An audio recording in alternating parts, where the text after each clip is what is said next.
Is one NFC South sleeper in for a big Week 17? Which Eagles do you bench in championship week with Kenny Pickett running things? And what moves do you need to make to secure a pair of $1 million grand prizes in the FFPC to be awarded this weekend? Plus, 2024 Fantasy Pros Championship regular season sixth-place team owner Andy Firestone joins me for a conversation involving Jared Goff, Jonnu Smith, Chris Olave, and much more. We've got a great show for you. We have Andy Firestone in the house. Stick around. Your high-stakes fantasy football hour starts now. Stand the pressure. I've seen greater men than need a lesson. Broadcast live and heard around the world, you are now watching the most entertaining hour of radio on the planet. Welcome to the High Stakes Fantasy Football Hour presented by myffpc.com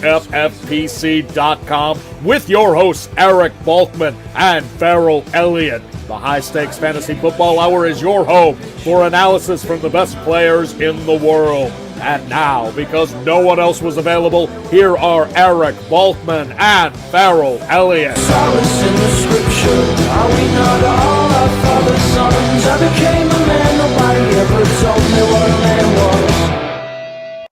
Hi, hello, and welcome to all of you. Thank you so much, Rob. Greetings and salutations to all you Balkaholics and Ferrelliacs. Welcome to the latest episode of the High Stakes Fantasy Football Hour presented by myffpc.com. I'm your slightly above average host, Eric Balkman. You may know me from the RotoViz High Stakes Lowdown, the High Stakes Fantasy Football Show on the Better Sports Network, and of course, the sponsor of this show, the Fantasy Football Players Championship over at myffpc.com. Ferrell is out sick tonight. We hope to have him back next week, but no problem. We still got a tremendous show for you tonight, ladies and gentlemen. We are going to talk about a ton of stuff involving all the Week 17 decisions that you need to make in order to secure a 6 or 7 figure payday this weekend. We're going to talk about the Cowboys that no longer have CeeDee Lamb with them for the remainder of the season. We're going to talk about Will Dissly and his return to the Chargers this weekend, plus much more. Plus, Andy Firestone is going to co-host with me. He is the 6th place finisher in the regular season of the Fantasy Pros Championship this year. We will dish on plenty with him, including but not limited to Khalil Shakir, Rashad White, Hunter Henry, and more. In case you missed it, the world-famous FFPC Playoff Challenge is live, ladies and gentlemen. You can join right now at myffpc.com.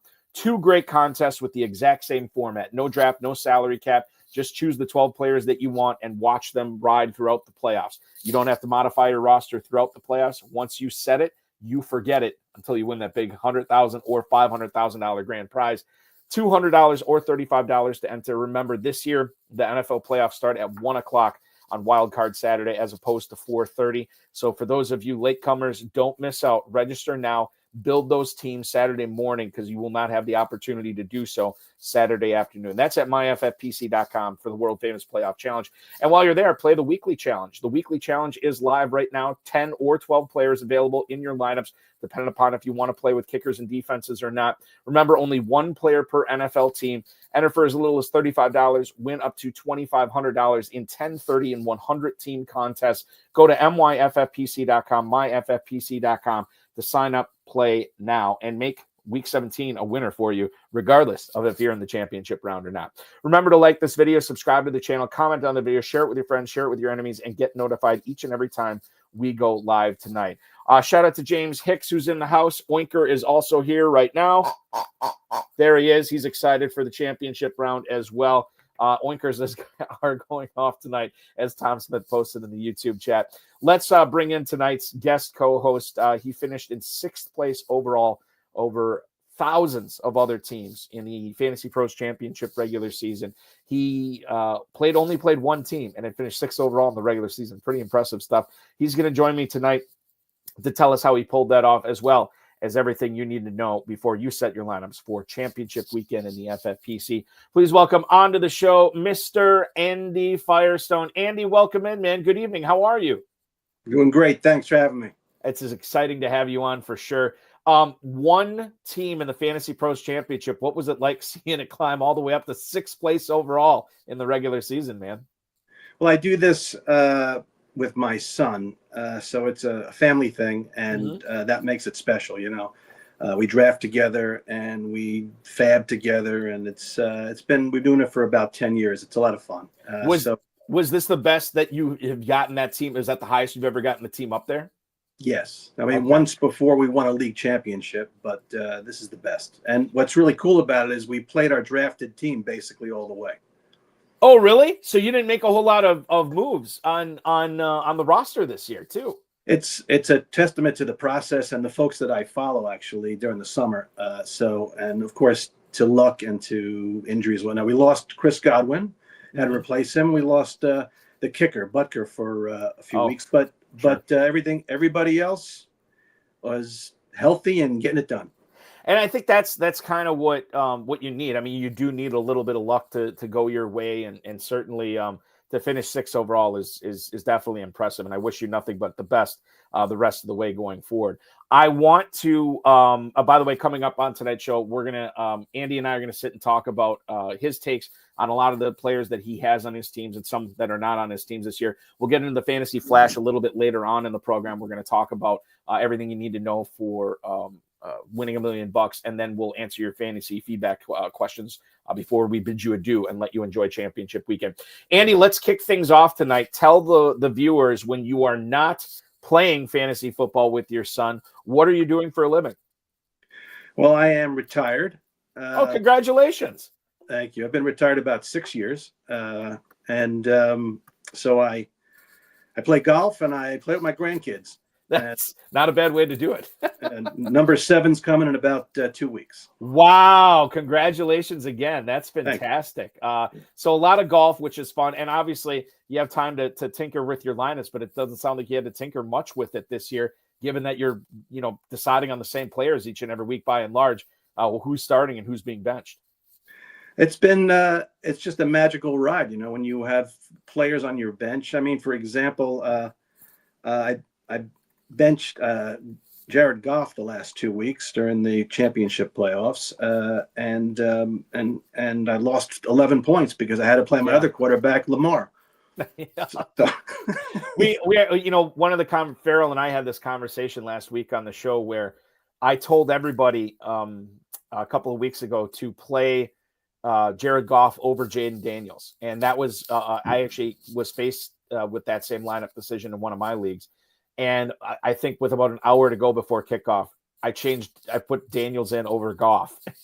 And it ended up costing me about 20 points because Daniels was great that week. He had like 27 points, but Goff had like 48. It was sick. It made me sick.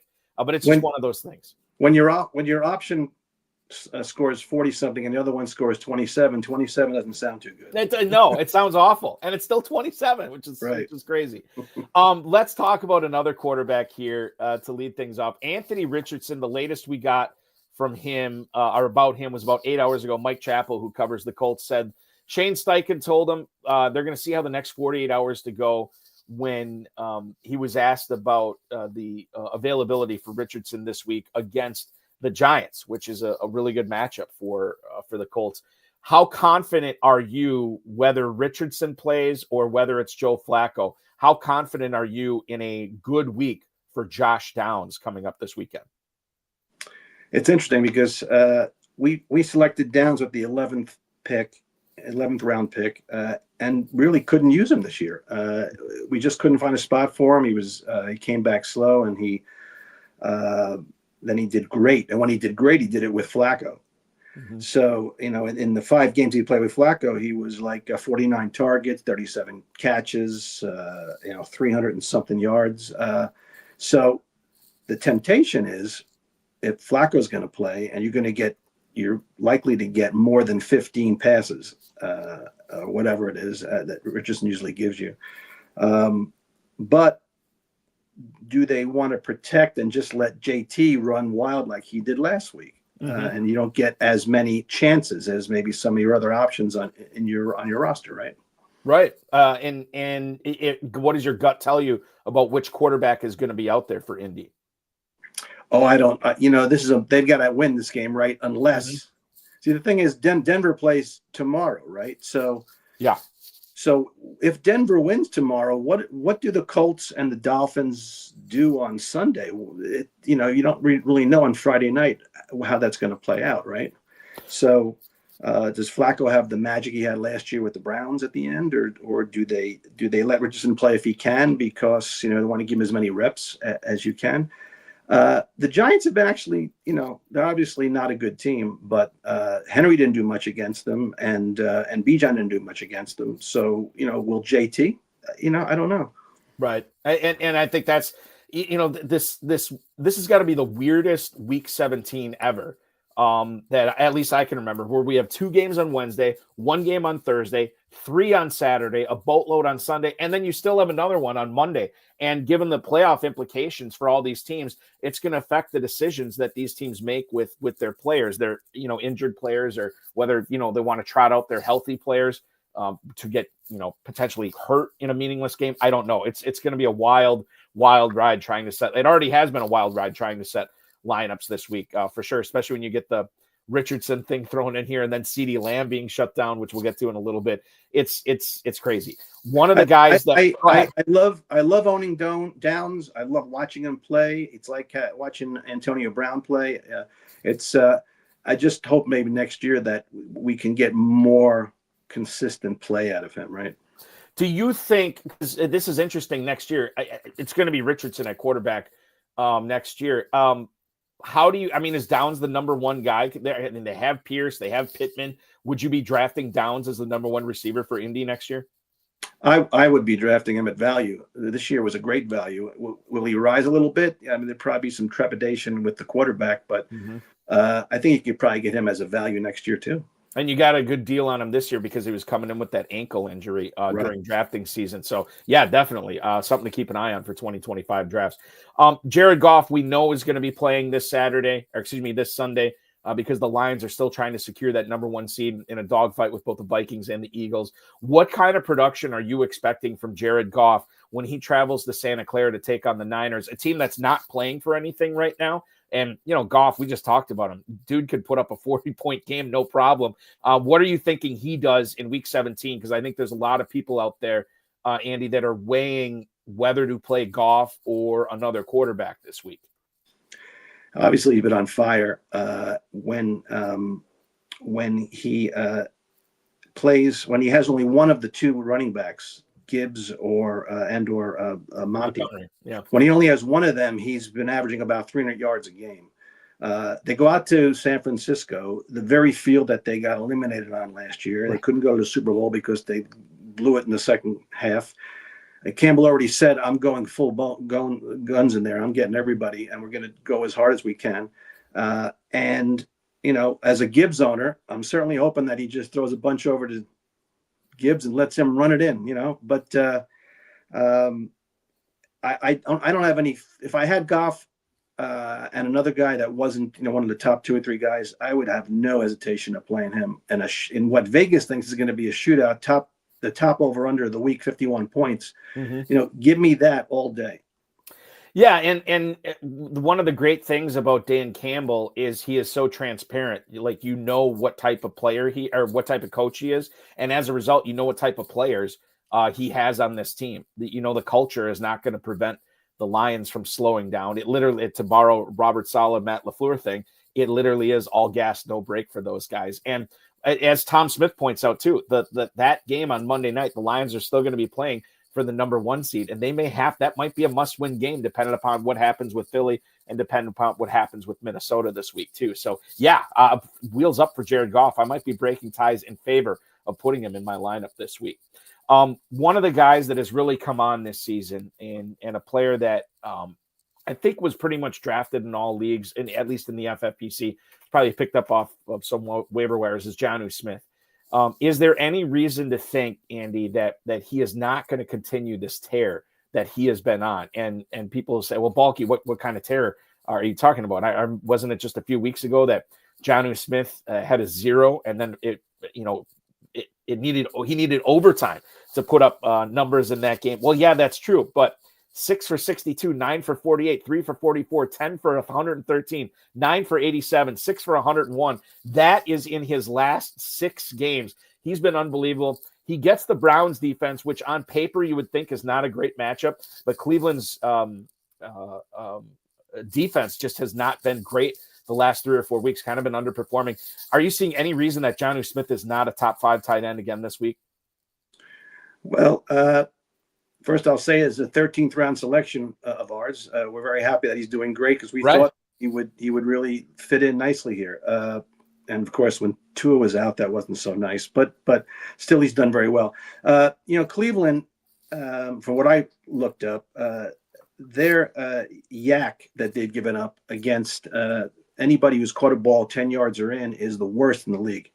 Ooh. So if you get Tua doing his, under 2 seconds throws to Jonnu in that 10-yard window, I expect that to be a continue of what they've been doing. Look, since the week 6 bye, Jonnu's been the first or second on the target tree the whole way, except for one game. And that was the overtime game when he, of course, put up a quick, 15 or 14 points. So I love him, and especially even if Waddle does come back, go ahead, open it up some more for him and HN, right?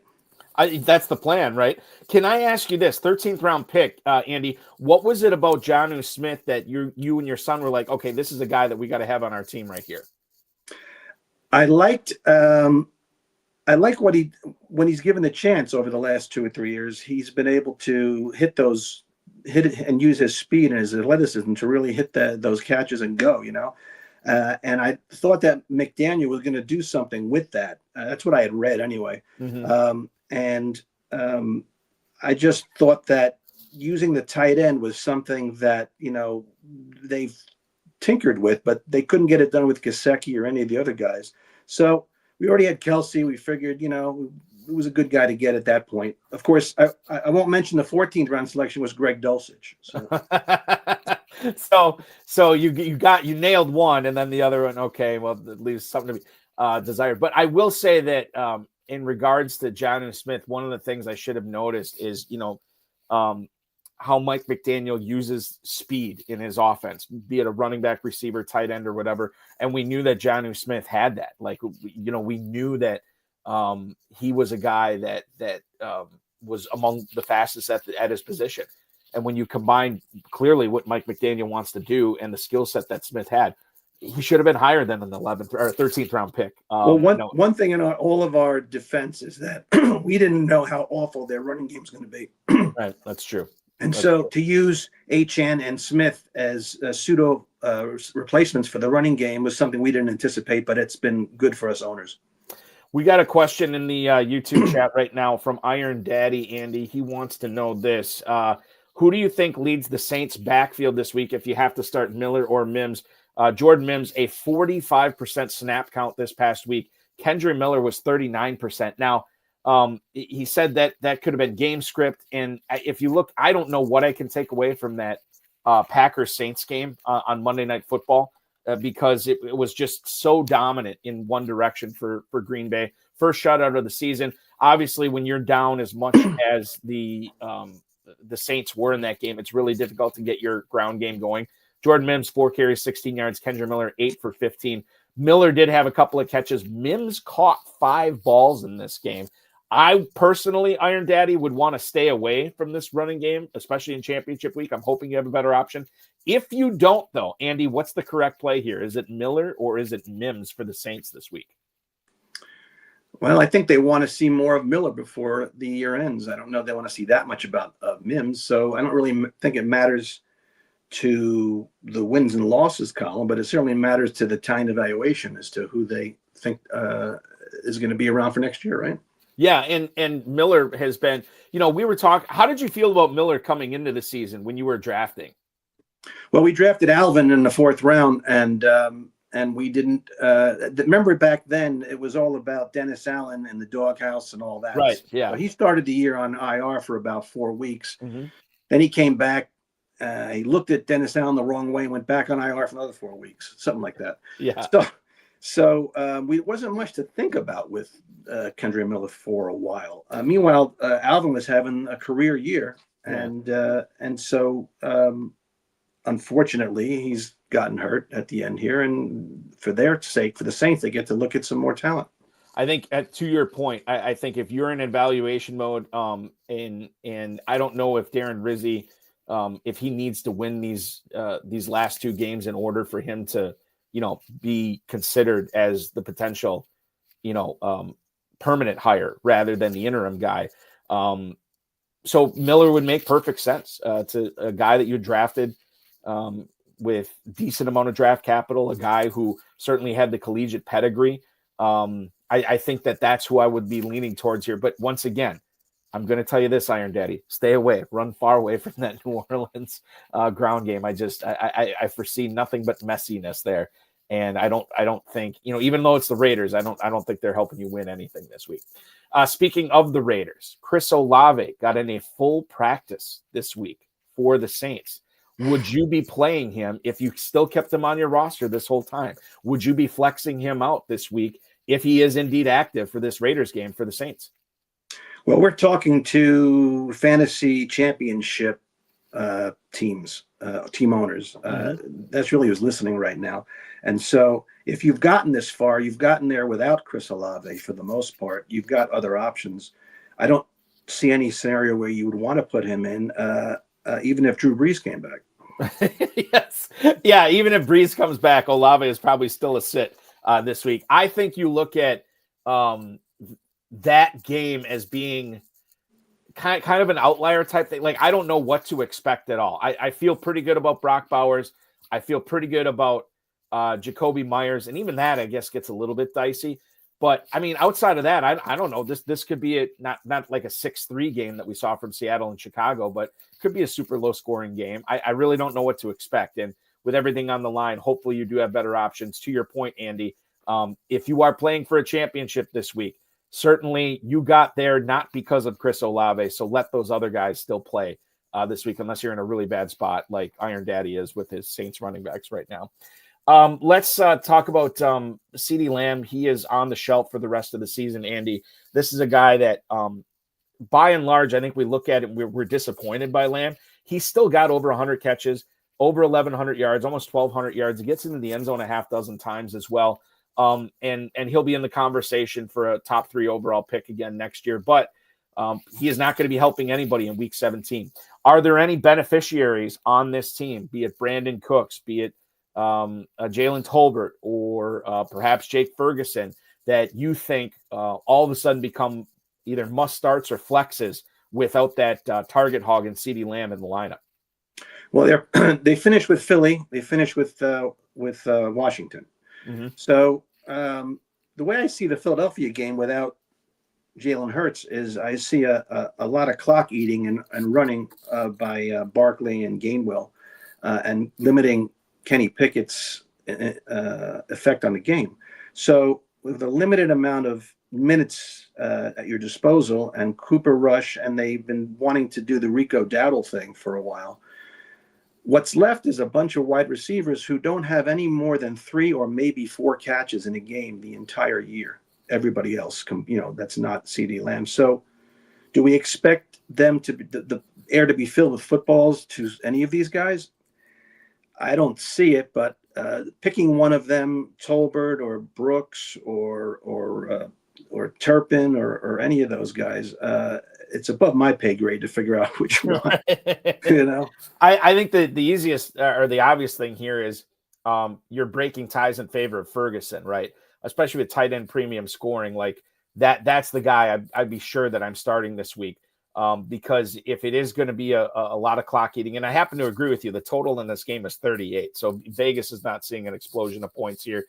Eagles are 7.5 point favorites. Might be a positive game script for Jake Ferguson in the second half, but I can't trust Cooks or Turpin or to your point, any of those guys. I think I'm staying away. But Ferguson is the one guy I would look at. Let's talk about another game with a high total here, or a game with a high total. With 48.5, whatever it is, between Green Bay and Minnesota. Christian Watson, he's listed as questionable. And I honestly don't know if he's going to go. Matt LaFleur said today that there's still a chance that he could go against Minnesota on Sunday. I am leaning towards he probably won't play in that game. And if that is the case, Andy, if Watson does not play against Minnesota, does it make any other Packers pass catcher more startable than they would be if Watson was active? Romeo Doubs, Jaden Reed, Dontavian Wicks, Tucker Kraft, all those guys were probably on the fence for a lot of people this week.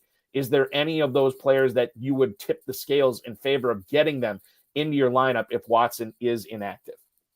As we all know, especially us Jacobs owners, we all know that they've moved to a running centric offense, and so it's been here or there with some of their receiving assets. But they could this game. I mean, the last time this was a 60-point game, and they did put up 29, so they could go to a little play action pass, and they could use some of those guys. If that was the case, I would certainly look to Wicks, who has, whenever Watson's been out, Wicks has led the team with a 27% target share. He's been the guy that they've gotten the ball to. Kraft has been good across the middle. You know, the Vikings against the slot are one of the 2 worst teams in the league against slot receivers, and Reed has had really good games against them. So I would have been open to playing Reed even with Watson if Watson does play, because he's really had good. But it takes a lot for a Reed owner. It takes a leap of faith after the way it's gone this year to put him into a championship lineup. I understand that. You know, the other thing, too, to keep in mind, this is a 4:25 start in Minneapolis. It got flexed to that late window. It's pretty rare for somebody to have Watson and Wicks on the same team. And if that's the case, then, okay, if Watson's out, Wicks becomes a little bit more startable. But if you just have Wicks, it's a weird thing to wait for to see if Watson is inactive, because you're going to have all 3 of these games on Saturday. That you got to make lineup choices tomorrow. You're going to have all the games in the early window on Sunday. It may just not be feasible to wait around to see if Watson is inactive in this game. If Wicks is the guy that you're thinking about there, because you might already have better options that are. That's a great point, Eric. I answered it as a guy who has Watson and Wicks on my. There you do. You have them both. There you go. On my Superflex championship finals roster. So. That's fantastic. What I always ask people this at later in the year, Watson and Wicks, were you just trying to get pieces of the Packers offense on that team? I just picked up Wicks. Oh, you did? Okay. Yeah, this week, just in case, that kind of thing. Yeah, I've if you remember, if we go back and look at Fab highlights of 2024, if you remember how many leagues Wicks went for over $500-$600 that one week in the middle of the season, and then didn't do anything after that. Right. Yeah, and it's frustrating too, because he has the tools. I don't want to. I feel like I talk about Dontavian Wicks all the time on this show, but he's got the tools. His last year of college, it was bad for him because he was dealing with not only some injuries, but a new offensive coordinator, new head coach, new offense, like a lot of it was just totally different than what he had his second to last season in college. And then he falls in the draft because of it. He's got the tools. He's just got to figure out how to hang on to the ball. Way too many drops on him that are on him so far this season. And I think once he figures that out, he's going to be a force, especially when you consider that the Packers aren't going to be able to pay all these receivers and their contracts come up, with Dobbs and Watson and everything. So Wicks could have a big time role in 2026 and beyond. What about this question from Tom Smith in the YouTube chat right now, Andy? I'll put it up on the screen. He has Saquon Barkley and Chuba Hubbard and Devon Achane. He can only flex one running back. So would he be crazy to insert Brian Robinson in the other flex spot over Cooper Kupp? So we're talking about, again, I'm assuming full PPR. I'm playing all 3 of those running backs for sure over Brian Robinson. But then when it comes down to Kupp versus Robinson, I think this is interesting because for whatever reason, we've seen a power outage from Cooper Kupp over the last couple of weeks. And I don't know if Kupp is this slam dunk pick in your starting lineup anymore. You have Brian Robinson this week for the Commanders against the Falcons. And that game is set at just had it. I'm sorry. My goodness, is my computer failing me? That game is set for a 46.5 point total. The Commanders are a 3.5 point favorite. I can answer this and say you are definitely not crazy to think about putting Robinson over Kupp. And it may be the right choice. I always say I'm a weak man. I don't think I could do that. I think I'm still putting in Kupp. But Andy, is the right call actually putting in Brian Robinson over Kupp this week? I like touches. I like the guys with the football in their hands, and he's doesn't have a lot of competition, and Atlanta doesn't scare you, right? Right. So is it crazy to think that he's going to get back and have a great game tonight where Cup's got a battle for 3 to 5 targets, but like he has had the last 3 weeks? I would probably play Robbins. And also, I like to, when I have these lineup decisions, I like to put the guy in that I'm going to be watching and having fun with and rooting for, and it's a Sunday night game, right? So let's have some fun. Cup last week, 3 catches, 24 yards. The week before that, 3 targets, no catches.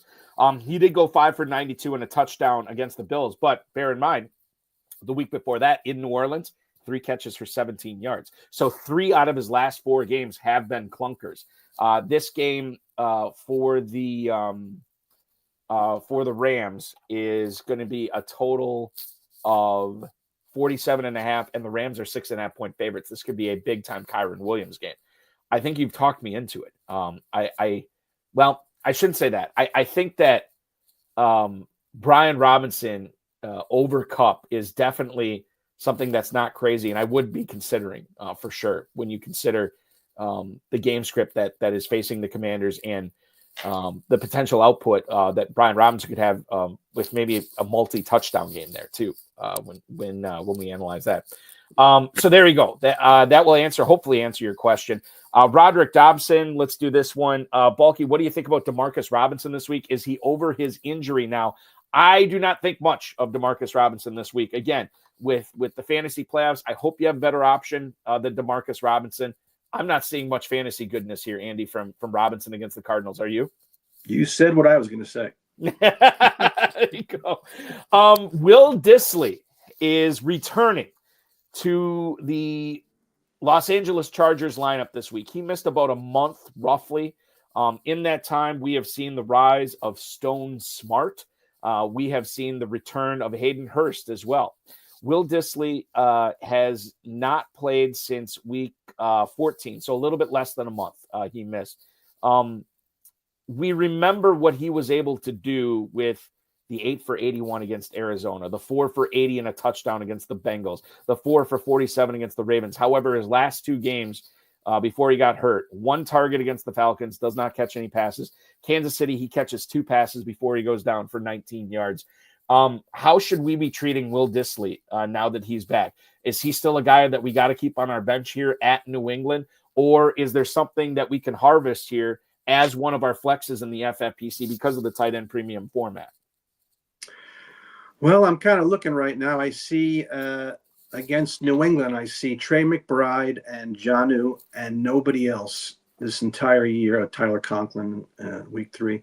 They do pretty well against the tight end. But really, what it comes down to is you got J.K. Dobbins coming back. They're going to go back to their running, maybe a play action pass. I'd love to see our guy, Ladd McConkey, pick up some receptions. And you've got 3 tight ends. So, who's it going to be? Is it the guy just coming back? Is it the guy that's already been there? Is it going to be a mix and match? It's more. It can't be a championship finals decision. It's more of a DFS decision. If you need a tight end on Saturday, I would go with Gesicki, who has at least 5 catches in every game that Higgy hasn't played in. You think Higgins? I mean, I know he's questionable. Do you think he plays this week? I think if he can play, he's going to play because, if you've been watching Hard Knocks, I mean, those guys are all for one and one for all, and they will win this thing. So if he can get out there, he'll get out there.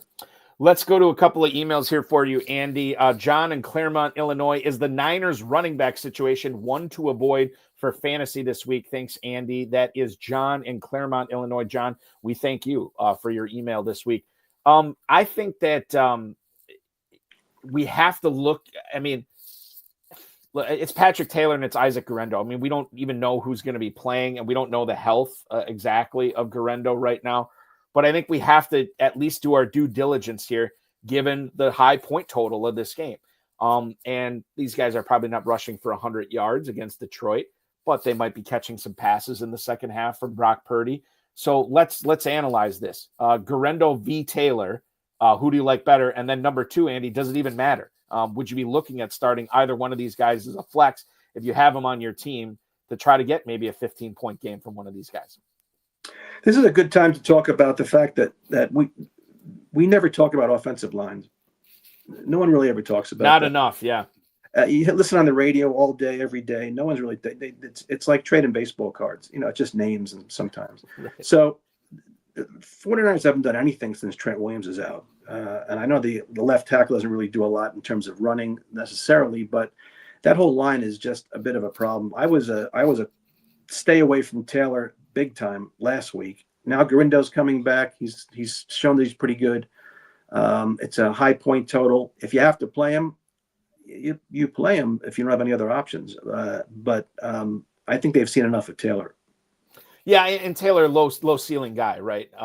He's the type of player that Shanahan loves because he knows that Taylor is going to be in the right place all the time. He's a smart guy who's been in the offense for a while, and he understands that. But he's not busting any big runs. He is not, going to be electric catching the ball out of the backfield. He's just kind of who he is.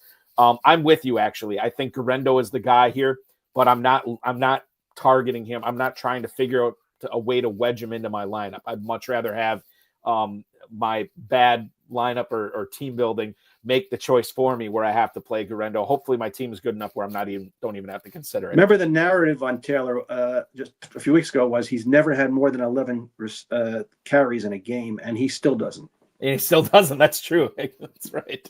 Another email here. Bill in Huntsville, Alabama. Happy New Year, Andy. How do you feel about the Titans running backs for championship week? So the Titans this week are taking on the Jacksonville Jaguars. This is in Florida. Pollard right now is listed as questionable with an ankle injury. Again, he did not practice all week, but I feel like he's been not practicing and still playing in the games. I don't know how successful he's been from an efficiency standpoint, but I can tell you that Tyjae Spears looked awfully athletic and much more explosive than Pollard did. If you have to play one of these guys, who would it be between Pollard and Spears? My vote's Spears, actually. I'm a Spears guy. I've been a Spears guy. You had a guy last week or the week before that was a Spears guy too. I've been a Spears guy since he came out. Although I own Pollard in Superflex, but I haven't been able to play him because he's not one of my top 2 or 3 running backs. But so last week Pollard had 10 touches. Spears had 13 touches. Obviously, Spears did more with his touches. The week before, Pollard had 17 touches. Spears had 10 touches. Spears did more with it. I think Pollard's really being affected by it. If he was healthy, you go back to the last time I played Jacksonville, he was great. So is he suddenly healthy and Spears gets less of snaps? I don't know at this point. I would probably err on the side of Spears. I would too. That Jacksonville, Tennessee game from week 14, Pollard 102 rushing yards in that game. He also catches 2 balls for 22 yards. Tyjae Spears last week, to your point, what he was able to do against the Colts, 10 carries, 27 yards, 2 touchdowns, also catches 3 passes for 39 yards. So, and we already have Tom Smith in the YouTube chat. Fire up Tyjae Spears versus that Jaguars defense. So he is on board. A lot of Spears guys hanging out on the show now, yourself included. A lot of Spears guys. One more question here before we get into go around the NFL with the news that we found out within the last 12 hours or so. One sleeper, and sleeper is a weird term to use this time of year, but I always define it as a player that not a lot of people are going to be starting, but they probably should. So a guy that you think is going to make a difference this week in FFPC lineups. And then another player that is going to be started by a lot of players that are probably going to be disappointed at the output that they get from that guy. So a good guy and a bad guy, essentially, Andy, is what I'm looking for here. I'll give you a bad guy because I played him last night, JSN. Yeah, what happened? What happened in that game in general? I mean, it's just I couldn't make heads or tails out of it. I can see why the Bears only scored 3 points, but the Seahawks only scoring 6. I was baffled watching that game. I watched from what I saw, and I'm not a professional. What I saw, it looked like JSN was getting open, but they had it in their minds to get it to Metcalf and get it to Fant, and they whether the line wasn't giving him enough time to throw, whether it was the weather. It wasn't that he wasn't getting open. He just didn't get the ball. And that happened to us with Jennings a couple of weeks ago also on a rain game. So, if these things happen, fortunately we had the Seattle defense last night, but it wasn't a fun game to watch.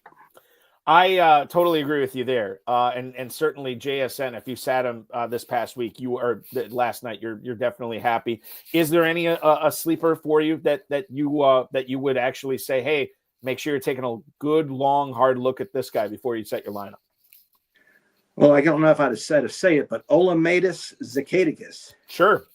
Zacchaeus, yeah, absolutely. So here's a guy who had a 70% snap share last week, number 2 wide receiver. He had the most targets on the team, and it's a revenge game. So, let's fire him up. What about this? I just answered Permar 99's question here. He wants to know this week, would you play Malik Neighbors over Cooper Kupp? Neighbors, it says he's pretty confident that he is going to be playing. I always hesitate taking the injury analysis of the player themselves because they always usually believe that they're healthier than they are. But when it comes down to it, would you play Neighbors this week against the Indianapolis Colts, I believe, or would you play Cooper Kupp, who is going up against the Cardinals? Andy, which one is the guy there for you? Well, if you choose Kupp, you got to play him tomorrow night, right? Yep. If you choose Neighbors and wait, and he's not, and they decide that we're going to shut him down because he's not good, you don't have anything, right? Right. So I guess this comes down to how risky you want to play it. Like if you are trying to make up a lot of places in the FFPC Main Event or FantasyPros Championship leaderboard, Neighbors probably has the higher ceiling. But if you just want to get the points and take the points, I don't know how many points there's going to be with Kupp. Then I think you play it safe and you play Kupp, because if you gamble with Neighbors and lose, you're taking a big bagel in your lineup, and you just don't want to do that this time of year. As you said earlier, it is shaping up to be a Kyron day, right? So yeah, then Puka's going to get his.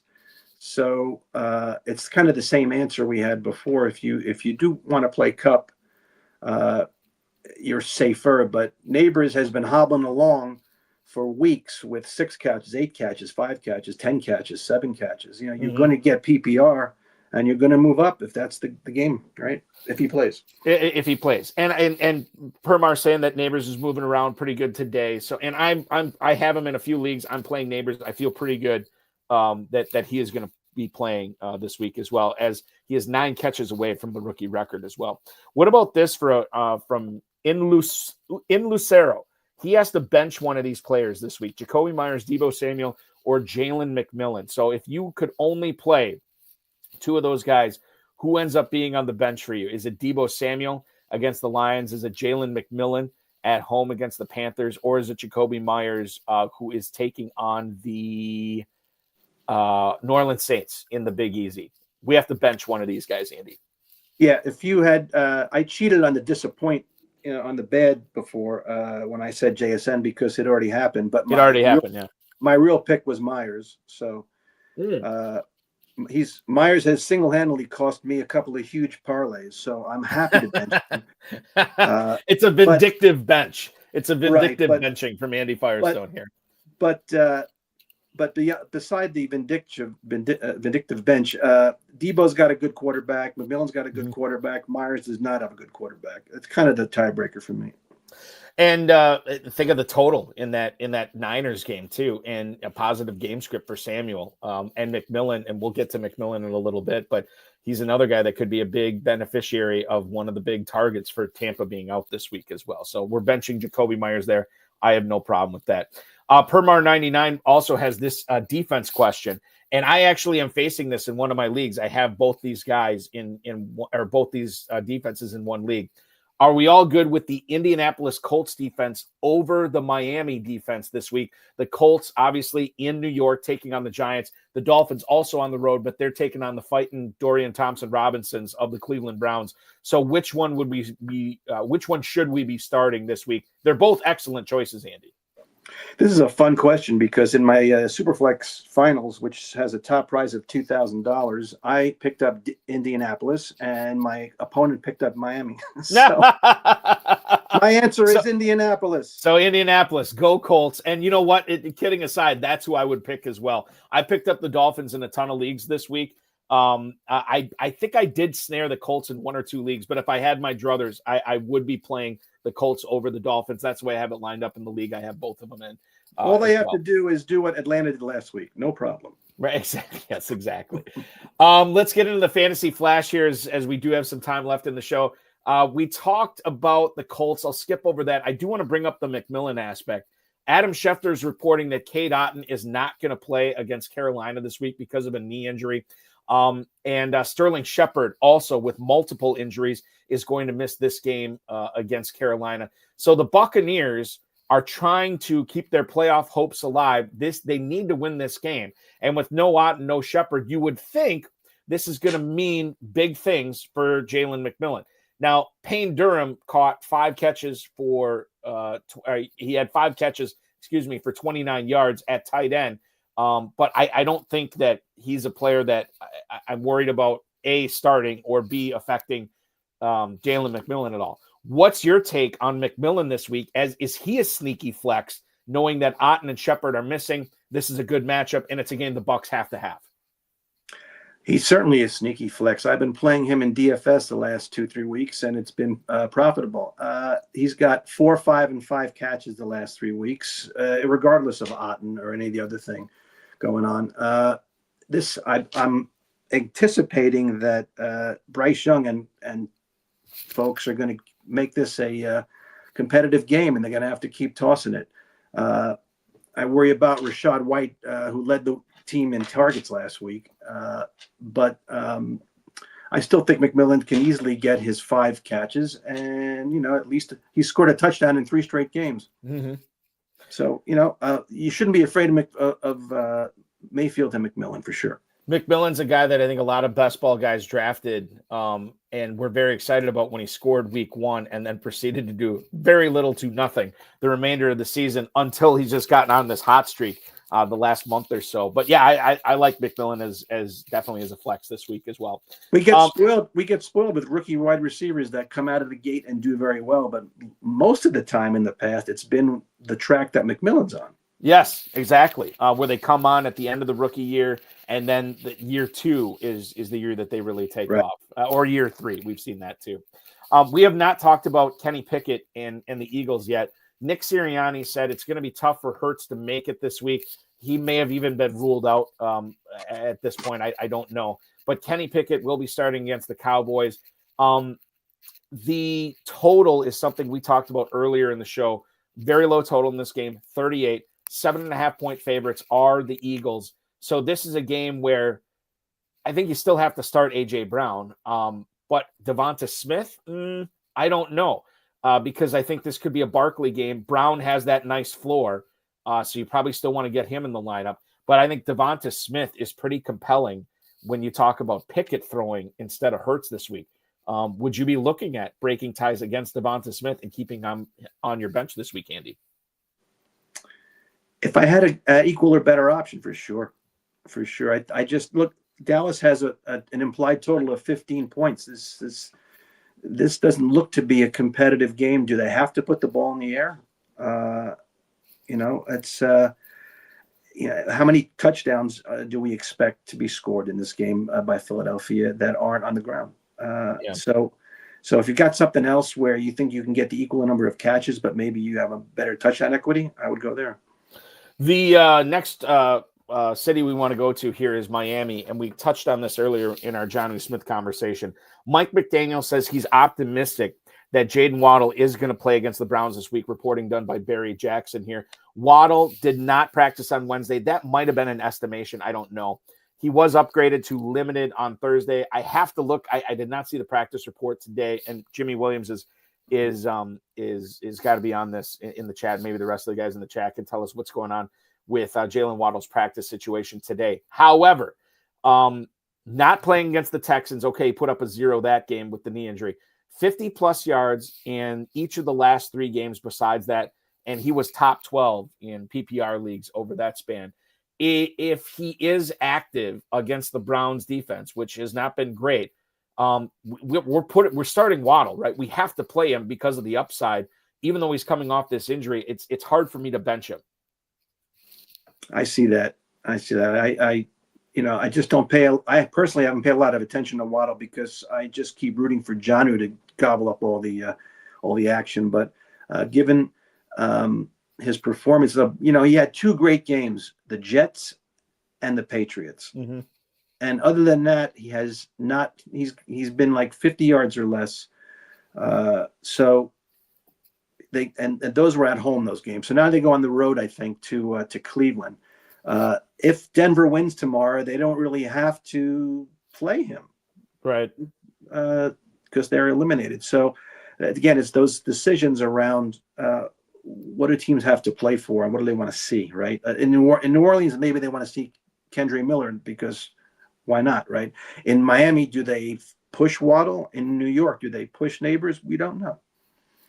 Permar saying that could be a bad weather game too, and now the latest comments from the coach after Mike McDaniel said he was optimistic, Permar saying he's maybe pessimistic that he is going to play this week as well. So something to keep in mind. And you bring up the good point about Denver too, and be following that because how all three of these games go on Saturday is going to affect the way that some of these teams are deploying their assets out on Sunday and Monday. Right. Well, maybe not Monday with Lions and Niners, but Sunday for sure. Let's go to Permar99. Another question here. He says, just making sure Ridley over Cup, right? And I don't know. I don't have a good feel on this. I could see it going either way. Calvin Ridley is at the Jaguars this week. Obviously, we talked about Cooper Kupp being at home against the Cardinals. Calvin Ridley against the Colts this past week, 3 catches, 78 yards. He does get in the end zone. 3 catches for 41 yards the previous week against the Bengals. And then against these Jaguars in week 14, 7 catches for 59 yards. I think it's Ridley, but I could be persuaded here. Do you have a strong take on this at all, Andy? Oof. You got a number 1 wide receiver, and Kupp is clearly number 2 now, right? So, and the game script says there's going to be more throwing in the Tennessee game than there is going to be from the Rams handing it off to Kyron. So, Ridley has not been terrible, but he also has gotten eclipsed the last 2 games by the tight end. He's only got 3 catches in the last 2 games. So it was a big deal when they played Jacksonville back in week 14 because it was the big revenge game. Right. And he had a pedestrian 7 for 59, which is something, but it wasn't the great game. So I'm indifferent. Can go either way. You play Kupp on Saturday night or you play Ridley on Sunday. It's very close for me. I just recency bias probably affecting me here. That's why I'm saying I'm leaning towards Ridley. But again, it's one of those things. You ask me tomorrow morning, I might say Kupp. But right now it's Ridley. So funny how we're leaning towards the Mason Rudolph guy versus right, Matthew Stafford guy. Welcome to week 17, baby. This is what happens. You just never know. Speaking of never knowing, I cut J.K. Dobbins in a few leagues that I wish I had him back because I didn't envision him coming back at all this season. But he is back. He's going to be playing this week, we think. Albert Breer is reporting that the Chargers believe that they're optimistic that he is going to be playing against New England. And Gus Edwards has already been ruled out. This is a game that happens tomorrow. Kamani Vidal, 12% opportunity share from weeks 13 through 16. The Patriots have allowed the 11th most fantasy points per game to opposing running backs over the last 5 games. All these things have to be taken into account, and we have to seriously consider how good of a start is J.K. Dobbins this week, even though he's just fresh off IR. We don't officially know that he's going to be playing. I think when we were talking about Will Dissly before, you're of the belief that it's going to be Dobbins. It's going to be a lot of Dobbins, and that's going to be the game plan, is to feed him. And if that's the case, we have to seriously look at flexing him out here. Well, his little secret for you DFS players, he's $4,000 on FanDuel. I mean, that's unbelielievable. So you're not the only one. For a starting running back. You're not the only one that thought he wasn't coming back. Yeah, it's crazy. I mean, like, I didn't see a reason to bring him back, but the Chargers are in the thick of it right now. They get New England, which is giving up fantasy points, and I look at it from the standpoint right now. It always comes back to what your other options are. but I don't think flexing out Dobbins this week in his first game off the IR is the worst idea in the world, Andy. His, as I recall, his injury that put him on IR wasn't the worst injury in the world. And the expectation was it was only going to take 3 to 4 weeks, although you have to have 4 weeks, obviously. Right. And he was going to be ready to go. So they've already taken him off IR. He's ready they're ready to have him play tomorrow. And, we saw in the beginning of the year, it only took 8 to 10 carries to get 100 yards with him, right? Exactly. The explosion that I thought was gone from Dobbins, we're still seeing flashes of it right now, too. And I think that offense helps. I think that offensive line is really good. You knew Harbaugh was going to have a good offensive line and a good ground game here for sure. Let's go to some starts and sits. We'll go to Simp on YouTube right now. He's got a trio of quarterbacks. So he's got a tough quarterback decision here. Tua Tagovailoa, Anthony Richardson, or Bryce Young are his options. Now, the Richardson game, that is on Sunday, I believe. Yes, that is a 1:00 start on Sunday. Tagovailoa and Bryce Young are the other options here. Tagovailoa is questionable as well. But again, we're talking about, as Permar pointed out, could be a potential bad weather game. Bryce Young might be throwing to keep up with Tampa. I lean towards Richardson here if he's playing. If not, God, it's close between Tagovailoa and Young. I think I might play Young here. I am a Bryce Young guy for this week. I need him to perform in Superflex because I made a terrible quarterback decision this week, and so I need him to do it for me. Having said that, 2 isn't a bad weather game. Richardson is iffy to play, so you got to play Young. There you go. Yeah. The other part of his question, Tyrone Tracy, Tyjae Spears, or Drake London. He's got to pick one of those guys between Tracy against the Giants, Tyjae Spears, who we already talked about, against the Jacksonville Jaguars, and then Drake London, who is, I believe, taken off the injury report. He doesn't have an injury designation. That Falcons Commanders game, I think, could be a potential shootout type thing. Penix looked all right last week. And I think he can hang, especially with London and Mooney and McLeod catching passes. So I am going to say London, even though all the Spears guys are going to hate me here. I'm going to say London over Tracy, London over Spears. What say you, Andy? Yep, I'm a London guy there. And I hate to not pick the running back, as we talked earlier about touches. Yeah. But the Giants are a stay away. I mean, Tracy had a great catch in the back of the end zone. Otherwise, he had a really poor day last week. So give me London. The other part of his question here, and I think this is interesting, he's got Dalton Kincaid this week, who is taking on the New York Jets, or Hunter Henry, who is battling the Los Angeles Chargers. It's a Hunter Henry revenge game, obviously, as well. Hunter Henry and Dalton Kincaid have each had 4 catches in their last 2 games. 4 catches in week 16, 4 catches in week 15. This is a tough call here. I know the Jets defense has not been the same since Robert Saleh left, so it's close for me. I think I'm going to go with Hunter Henry here over Kincaid, but it's close, man. I'm definitely going with Hunter Henry, Eric. Kincaid had a 34% snap share last week, which was 20 snaps, which was down from the previous week when he had 49%. So that's trending in the wrong direction for me. And I think they had a tough time with the Jets the first time around. This may be a more difficult game as well. And Henry gets like 8 targets a game. So yeah, give me Henry. Let's do this one from TP31. If Joe Flacco plays, would you play Jaden Reed, Marvin Harrison Jr., or Josh Downs? Again, this is if Flacco is playing. Which one of these guys are we going with here?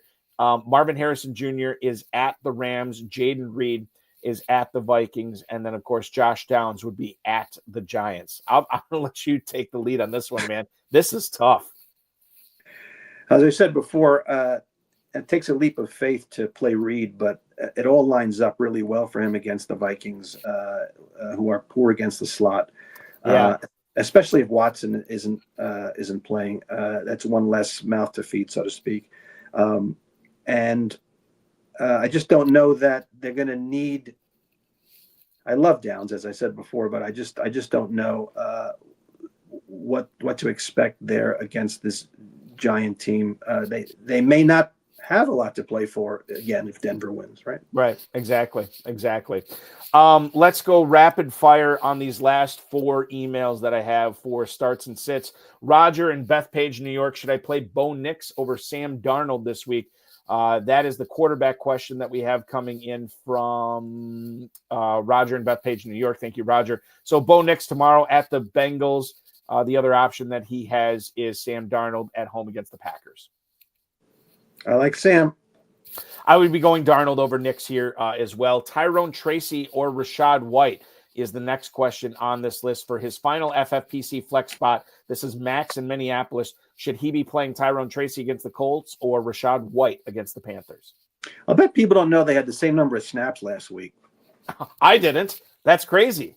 They both had the same number of snaps.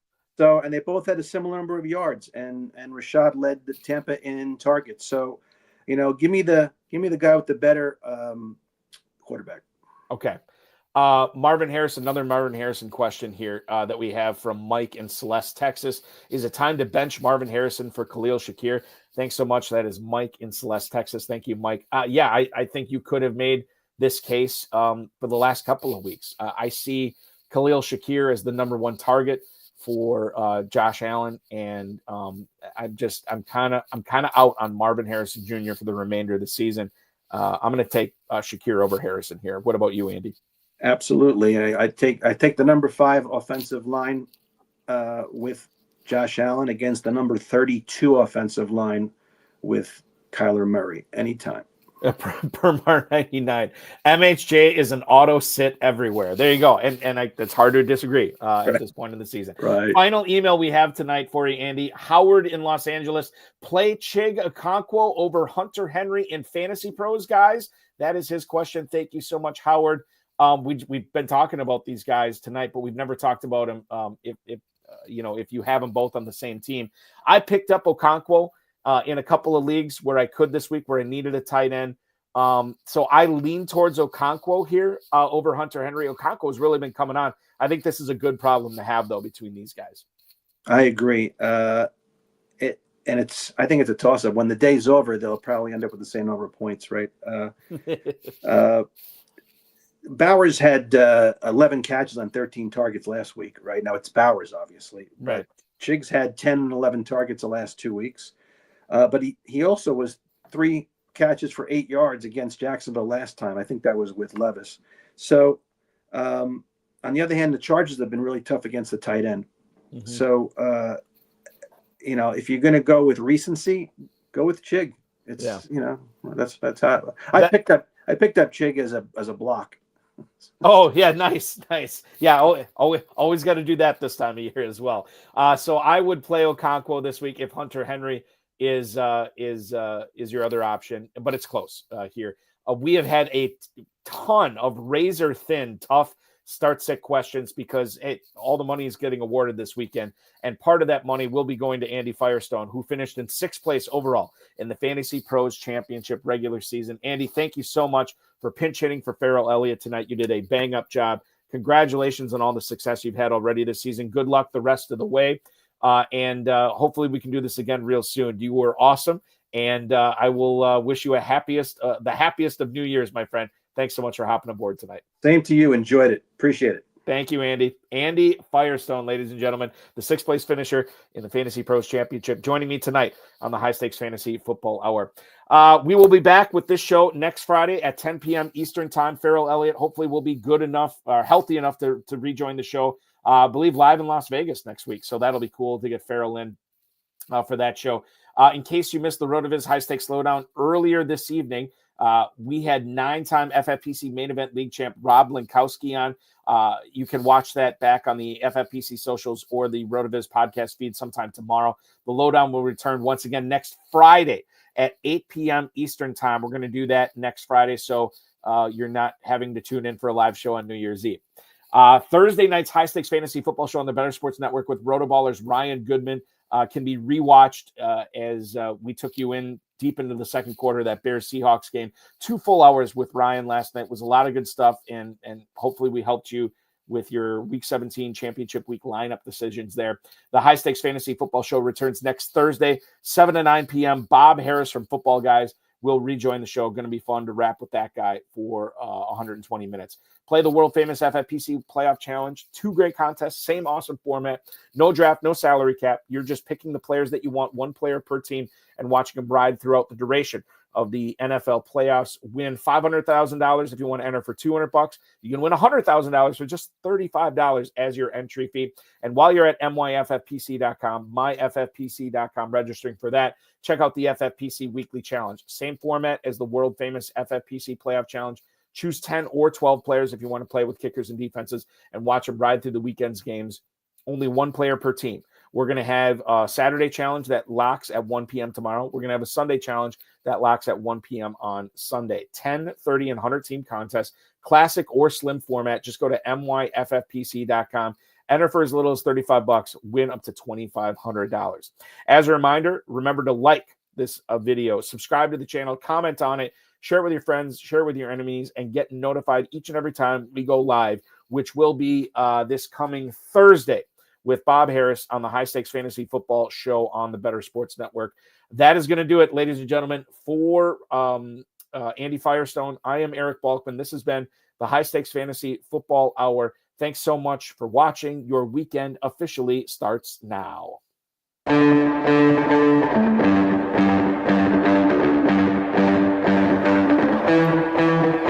This has been another episode of the High Stakes Fantasy Football Hour presented by myffpc.com. It was broadcast live and was watched around the world. Balky and Ferrell will be back next week with more analysis, more interviews, and more advice from guests much smarter than they are. Thanks for watching, and we'll talk with you again next week. Want to wish a special good luck to anybody floating around at the top of the FFPC Main Event or Fantasy Pros Championship leaderboards.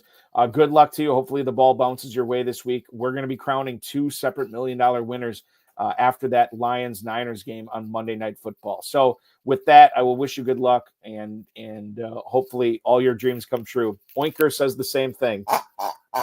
Good luck in championship week with the FFPC. Thanks for watching, everybody. We'll talk with you on Thursday.